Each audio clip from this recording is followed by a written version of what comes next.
Hello friends, देखो मेरे को जितना समझ में आया मैं वो शेयर कर रही हूँ। तो अगर इसमें कुछ भी चेंजेस हैं या कुछ भी गड़बड़ है तो प्लीज़ बता दीजिए, क्योंकि मैं ग्रुप में ही शेयर कर रही हूँ ताकि कुछ भी गलत है तो मुझे पता चल सके, राइट।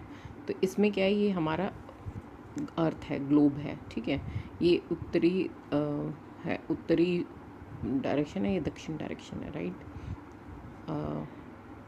और ये आपका विषुवत वृत्त है। विषुवत वृत्त मैंने थोड़ा ऑरेंजिश शेयर कर दिया ताकि डिफ्रेंशिएट आराम से हो जाए। और ये जो ग्रीनिश है ये क्रांति वृत्त है। क्रांति वृत्त मतलब सूर्य वाला मार्ग, राइट। उसके बाद हमने क्या किया, उत्तरी पोल से, नॉर्थ पोल से हमने कोई भी एक लाइन हमने इस पर डाल दी है, क्योंकि ये इसका 90 डिग्री होगा यहाँ पर। विषुवत वृत्त से कोई भी लाइन जो आपकी उत्तर और दक्षिणी ध्रुव को मिलाएगी वो 180 डिग्री पे होगी, 90 डिग्री पे होगी। वो चाप मतलब उस पे होगी, लंबवत होगी, 90 डिग्रीज लंबवत, राइट। तो बेसिकली हमें सिर्फ ये देखना है कि हमने कोई भी प्लैनेट पी ले लिया है, कोई पॉइंट पी ले लिया, सॉरी। और जब हमने उसको लाइन यहाँ तक खींची है तो विषुवत वृत्त पे जाके ये जो पॉइंट जहाँ पे टच कर रही है उसे हमने P2 ले लिया, ठीक है।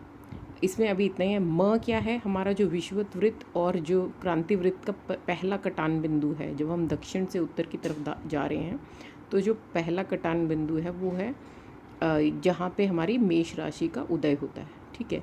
इसके ठीक 80 डिग्री पे यहाँ पे तुला राशि का उदय होगा, ठीक है। तो हम ऐसे इसको देख रहे हैं। अब इसमें सिर्फ दो चीज़ें हैं इंपॉर्टेंट जब हम इसको कंसिडर कर रहे हैं विषुवत वृत्त पे, ये P पॉइंट को। तो हमारा जो P से लेकर P2 तक है, P से लेकर P2 तक ये जो है वो हमारा दिक्पात होता है, ठीक है। यही ये जो पॉइंट है म पॉइंट, जहाँ पर ये दोनों कट रहे हैं, आपका क्रांति वृत्त और विषुवत वृत्त, जब पहला कटान बिंदु म से लेकर जो P2 है, इसका जो डिस्टेंस है, इस पॉइंट को, इतना डिस्टेंस को बोलते हैं हम विषुवांश, ठीक है। इसी में इसको सेकेंड पार्ट में, ताकि अलग अलग करके मैंने बनाया है, एक में भी बन सकता है बट अलग में। अब सेम चीज़ वही है, ये क्रांति वृत्त इसमें हमने पिंक कलर का कर दिया है और ये विषुवत वृत्त कर दिया। अभी हमारा इस केस में क्या था, जो हमारा ये P पॉइंट था, ये हमारा ड्रॉप डाउन, हम किसको कहाँ तक, P2 तक ले जा रहे थे और वो था विषुवत वृत्त पे। अब हम इसी पॉइंट को लेके जा रहे हैं, P1 पॉइंट पे लेके जा रहे हैं और वो हम क्रांति वृत्त पे लेके जा रहे हैं, ठीक है। विषुवत वृत्त ये वाला है, ये वाला हम कंसीडर यहाँ पे ऑलरेडी कर चुके हैं। इस केस में हम सिर्फ यहाँ पे क्रांति वृत्त करेंगे, ठीक है। क्रांति वृत्त मतलब जो सूर्य मार्ग जिसको बोलते हैं। अब इसमें वही P से लेकर P1 का है, तो इस जो ये जो हमारा एक पॉइंट है, इससे लेकर P1 तक डिस्टेंस जो कि हमारा एक लंबवत है, तो इस P से लेकर P1 को बोलते हैं शर बोलते हैं। और जो हमारा एक प्रथम कटान बिंदु था दोनों वृत्तों का, उससे लेकर, उस पॉइंट से लेकर P1 तक, इसको हम भोगांश बोलते हैं, ठीक है। क्योंकि हम